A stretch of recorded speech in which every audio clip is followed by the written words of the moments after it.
One of the most disastrous decisions made by American High Command in the Pacific War is the invasion of Peleliu. One that Major General William Rupertus, who was in charge of the 1st Marine Division that was landing on Peleliu September 15th, 1944, he said this is going to take a couple days. There'll be a little bit of heavy fighting and then we'll move forward. It devolved into 2.5 months of heavy fighting with almost 10,000 American casualties, almost 1,800 deaths, about 1,200 Marine deaths. In the 81st Infantry Division, the Wildcats, they also played a role. They were in reserve. Some people argue they weren't brought up from reserve soon enough, but they played a crucial role in this fighting as well. And it devolved into some of the heaviest, some of the most horrific fighting that I've read about. For a few square miles, a couple square miles of land was what this island was.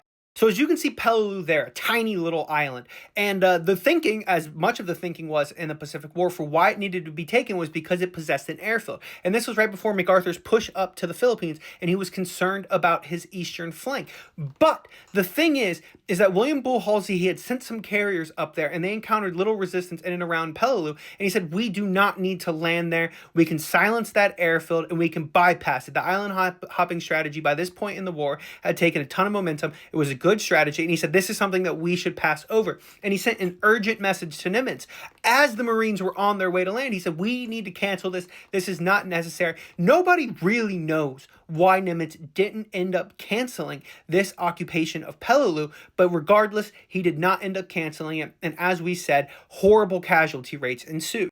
And so what made this battle so horrific is that Lieutenant Colonel Kuniya Nakagawa of the Japanese 14th Infantry Division with about 11,000 men, he employed Fukaku strategy on Peleliu, which was an interlocked defensive system where they did not banzai charge. They did not even have a ton of defenses on the beach. They just dug in deep into Peleliu and made the Marines and made the Army infantry come and root them out. This was a taste of what was to come at battles like Iwo Jima and Okinawa, some of the worst battles the Marines and even the Army ever fought in the Second World War, was because the Japanese, by this point in the war, this was kind of new, this was something fresh.